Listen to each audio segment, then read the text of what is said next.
একটি শিক্ষা প্রতিষ্ঠানে যদি আপনারা কোর্ট বসাতে চান, খুব স্বাভাবিকভাবেই সেখানকার শিক্ষার্থীরা বাধা দেবে।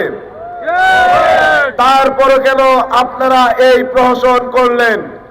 যদি এই বিচারের নামে কোনো টালবাহানা করা হয়, তাহলে আমরা কঠোর থেকে কঠোরতর কর্মসূচিতে যাব।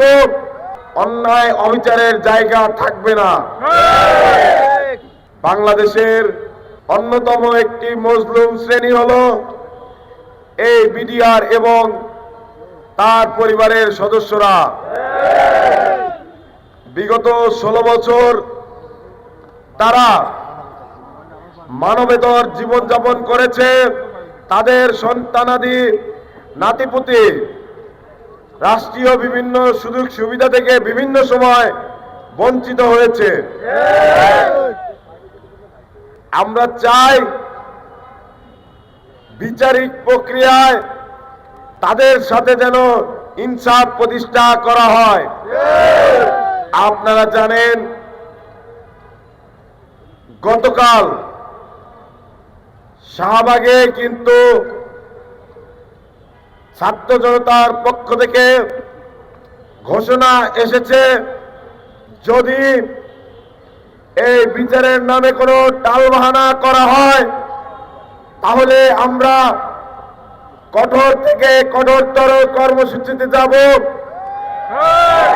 কালকে জনদুর্ভোগ বিবেচনায় নিয়ে আমাদের সেই কর্মসূচি কিছুটা শিথিল করা হয়েছিল। আজকে সেই সুযোগ কিন্তু নেই। আমরা সরকারকে বলতে চাই, আপনারা কোর্ট বসানোর জন্য একবার কেরানীগঞ্জ, একবার বকশীবাজারের আলিয়া মাদ্রাসা ফিক্স করে দেবেন।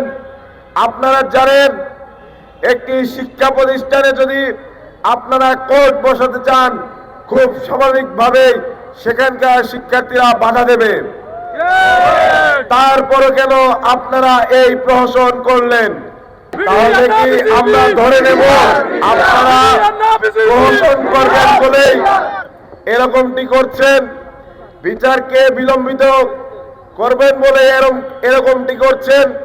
যদি সেরকমই হয়, তাহলে আজকে দুপুর 1টার সময় শাহবাগ চত্বর ব্লকেটের অভিমুখে আমাদের শহীদ মিনার থেকে পদযাত্রা শুরু হবে।